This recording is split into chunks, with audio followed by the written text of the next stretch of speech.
Good morning and welcome to Sunday morning on Inside the Toon. Grab yourself a coffee, settle in, and let's look back at everything that happened around Newcastle United over the past 7 days. From transfer rumours to the biggest talking points, this is the week that was.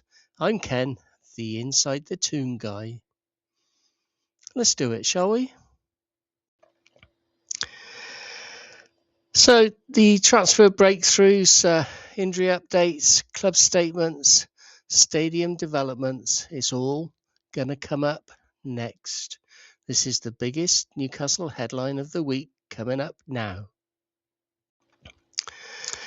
So the transfer James Trafford talks are expected after Trafford the World is Cup probably now. the biggest one that I can Newcastle see. remain keen on the England goalkeeper. I'm going to talk with about some other formal ones discussions as well, like expected Nunez, once the World Cup and involvement the rumours ends. around Mr. Eddie Howe is Tonali, looking at long-term and, options any between other the little posts, tidbits despite that already seem bringing in relevant to Ewan me. Yawen. But James Trafford, Nick Pope's we'd all exit talk like to be grows. signed up by now. Reports suggest And, Leeds United that would then are allow leading Nick the race Pope for to Nick go. Pope, with only Leeds 1 are year left definitely on his interested in contract, him, and Newcastle and Ipswich have shown exploring some kind of goalkeeper interest options. apparently. Pope's future But James at Trafford, St James's Park and it has come is out over the increasingly weekend that uncertain. nothing will move until after the World Cup now. So And the he'll have James time to reflect Trafford and talks decide are what he wants expected to after do the World next Cup with now. his career, Newcastle remain which is either keen on the stay at Man England City and goalkeeper, fight for a Carabao with Cup formal final place discussions again, expected or once an the FA Cup World final Cup place involvement again, ends. but no league Eddie Howe minutes is at looking all.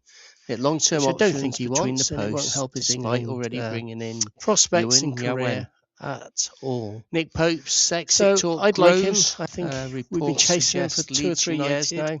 We keep are missing leading out. the race for Nick Pope, And with if he's only there, 1 year pay left the on money. his That's what I contract, say and to the club, pay the Newcastle money. Let's exploring have 2 really goalkeeper good goalies on the options. books. Pope's future And at none of St this James's messing Park around is that we've done over the increasingly last uncertain. 2 or 3 years, trying to make Goalkeepers so the James that are there Trafford been there for a long talks time, are trying to make them expected after the rework World Cup now and be successful. Well, Newcastle we know remain it's not keen going to be on the the England case. goalkeeper, I was with big formal big hope discussions for Ramsdale, expected but once that the didn't World come Cup off either. involvement ends. And the Eddie poor Howe is man's been looking relegated a few at times long-term with different options clubs, between the posts, and he's going back to despite already Southampton, bringing who've been in penalised Ewan Yawen.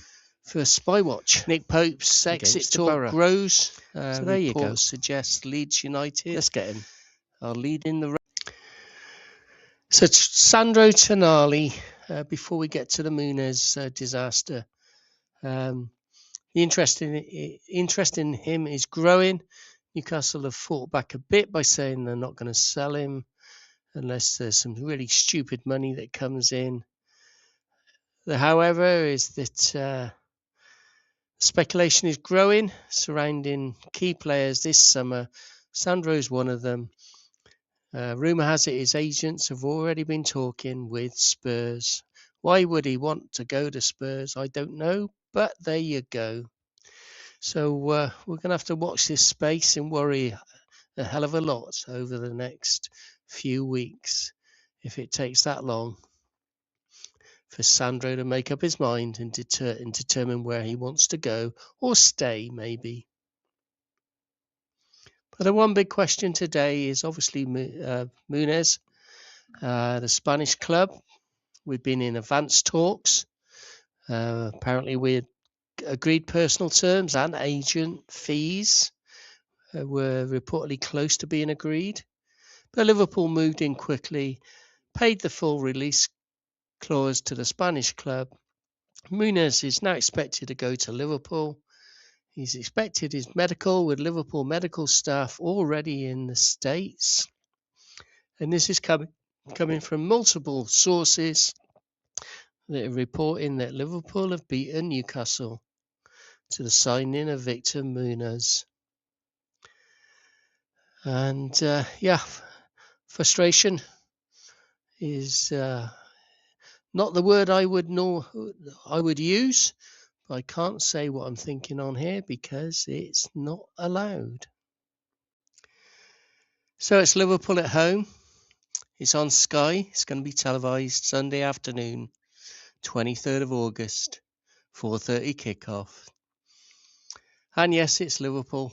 with all the intriguing little stories. Then will Isaac play? Will Munzo play? And who'll play for Newcastle? And who'll be the new signings? In which World Cup stars for Newcastle will come back and shine? We're going to have to wait and see, aren't we? So the fixtures are always an exciting point in time for at least 5 minutes while I analyse the games. We're going to just trawl through a few of these. There's too many to go through. Obviously, Liverpool at home on the Sunday, the 23rd, going to be televised. Then we got a Carabao Cup second round to play in the midweek, and then we're away at Spurs on the following weekend. Tough start. Liverpool at St James's, followed by a trip to North London. September, Bournemouth, Leeds and Hull, with Bournemouth in Hull at home. A month where Newcastle might target some points, hopefully. And then October, relatively balanced month with tricky away games, Coventry and Palace. November, Arsenal at home is the headline fixture, and we'll have to wait and see, won't we? December gets really, really busy. We start with the midweek match against Manchester United at home, followed very shortly afterwards by the Mackems at St James's Park, Saturday, December the 5th at the moment. But obviously the TV, people can move that time and date, no doubt. Boxing Day, Manchester City at home, unless it gets moved. And then Forest at home as well. So 2 home games over the festive schedule period. That's good. So St James's Park will be bouncing, no doubt. January, for me, the highlight is always the FA Cup third round, which is scheduled for the weekend of the 9th. We go away to the Gunners, end of January, 23rd. Another difficult spell, particularly away from home in this month. February, we got Chelsea home and Man City away. So that's the standout challenges. March, Leeds home for me is always a nice big game. And it's a potentially important month for the run-in. And because there's no Premier League games on FA Cup weekends until we get to the semi-finals, then at the moment we've got 3 games scheduled. So unless we're in the Carabao Cup, of course, hopefully. April, return trip to Liverpool, weekend of the 10th, which might be the Grand National weekend. So that'll be busy. Spurs at home on the 17th. And then May begins with a trip to the Stadium of Light on the 1st of May, or the weekend of the 1st of May. And we finish up at Hull away on the 30th of May. So that'll be fun as well. So a massive set of games as usual. Talking points, best chance for a fast start. September looks favourable. August doesn't. The biggest month is obviously December, where we got the 2 Manchester clubs and the Mackems. And they all arrive at St James's Park. Hardest run, again, maybe, I don't know, Liverpool away, Sunderland away. That's probably the run-in and the hardest run towards the end of the season. Then it gets slightly better. Festive fixtures, Derby, Drama, Fortress, Newcastle. It all awaits for us. We need a strong start. And the one thing that stands out is Newcastle have a real opportunity to build momentum in September. But the Christmas in January could make it a break or successful season. We're going to have to wait, aren't we? Bruno's performance may not have grabbed the headlines, but it was another typical intelligent display from the Newcastle captain. His 81 minutes against Haiti were full of control, ball winning, and calm distribution, exactly the kind of performance Brazil needed in tournament football. So he produced another composed and hard-working display as Brazil cruised to a 3-0 victory over Haiti. The Newcastle midfielder played 81 minutes and helped control the game, with 26 accurate passes from 32 attempts, including a key pass. Defensively, Bruno was excellent, making 5 tackles and winning 7 of his 10 ground duels, while never being dribbled past. He also contributed 7 defensive actions and covered plenty of ground with his intelligent movement. Although he didn't register a goal or an assist, Bruno's energy, leadership, and ability to dictate the tempo were vital in securing Brazil's first win of the tournament. A calm, controlled, and classy display from Bruno. Johan Visser delivered another lively display for the DR Congo, earning a strong 7.3 SOFA score rating. The forward brought energy and movement in the final third, and he worked tirelessly off the ball and posed a constant threat whenever he got into the attacking areas. His work rate and direct running helped keep DR Congo on the front foot and underlined why he remains one of the Leopards' key attacking outlets. He showed sharp movement, real energy, and a clinical edge, turning 0.42 xG into a big World Cup moment. He covered 10.3 kilometres with 16 sprints. Visser worked tirelessly from front to back. His pace, pressure, and direct running kept Portugal uncomfortable, while his goal gave DR Congo a memorable result. A proper all-action display from the Leopards forward. Visser brings the energy. He was always a threat, and it was another solid display at international level for Visser. Tino Livramento is out of England's World Cup squad. That's the big news. It's been confirmed. Newcastle say Livramento picks up a minor calf injury in England's training on Sunday. Had a scan, stroke assessment on Monday, and will play no further part in the tournament. He's returning to Tyneside for rehab with Newcastle's medical team. A proper gut punch for Tino, sadly. And it seems to be the way of his career so far, especially with Newcastle. Short spurts of fantastic play. Obviously, a craftsman, skilled.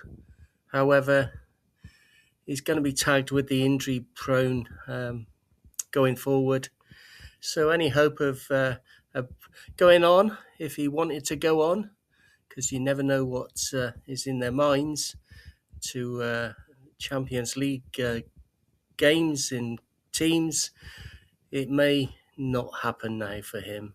Let's hope he's somebody cuddles him, gives him a big arm and says, get back up, fight again. You've still got a long career. You're young. And the Knox shirt deal is nearing completion, we're told. The new Knox hydration partnership could be worth around 80 million over 3 years, combining the front of shirt sponsorship and training ground naming rights. This would represent one of the club's biggest commercial agreements ever. Let's hope it happens. Obviously, the biggest worry this week, and that was upsetting, was that Newcastle had probably done everything they could to get Munez, agreed fees with the Spanish club, agreed personal terms. Everything seemed lined up, but whether we were a stalking horse for Munez' agent so that he could bring the Liverpools, Man Cities, Man United, Spurs, all these clubs with bags of money that they're allowed to spend even though we got bags of money which we're not allowed to spend because of SCR and PSR. So yeah, we lost out, but we need to move on. We've got to accept to a degree if we're not offering Champions League football, and that is a big thorn in our side, and it's not going to go away until we get back in the Champions League again, to be honest. But there are some other young players out there that Howe's good at developing, and let's hope we can get one or two of them through the door for pre-season, because I think pre-season is vital this year, and we need it. We don't want them in September. It's too late. We've proved that time and time again. So the one big question, well, there's a number of questions, to be honest. Will these summer plans work? And will we be able to get people through the door for that pre-season, which I say, like I said, is vital. There's two or three that are out there at the moment, but we're going to have to wait and see. Let's hope Elanga gets more minutes for Sweden in this World Cup. There's at least 2 matches left where he can get minutes, because I'm pretty much sure they're going through to the round of 32. And then when he comes back, let's see a different Elanga. Let's see one that scores and is more relaxed. And then you got Big Nick. I don't think he's going to get many minutes with Germany at the moment. There's at least 2 forwards in front of him who are scoring goals for Germany for fun. So I think he's going to be a bench warmer. But if he can come back from the experience with more knowledge and experience, it'll only be vital for Newcastle. The big question is, where do we play him, and where does he want to play, and will Howe play him where he wants to play? That's the big question. So there are a few worries there, but tell me what you think, what your thoughts are. Who should we be going after? How should we handle Big Nick? Will Elanga turn around? Visser's got this goal already for DR Congo. If you can get another couple, then hopefully we're going to see a slightly better player when he comes back, or we sell. But if we're going to sell, we've got to sell very quickly after the World Cup. Make the most of it. So that's the week that was for Newcastle. Thanks for joining me this Sunday morning. Enjoy the rest of your weekend, and as always, I'll see you very soon. Howay the lads.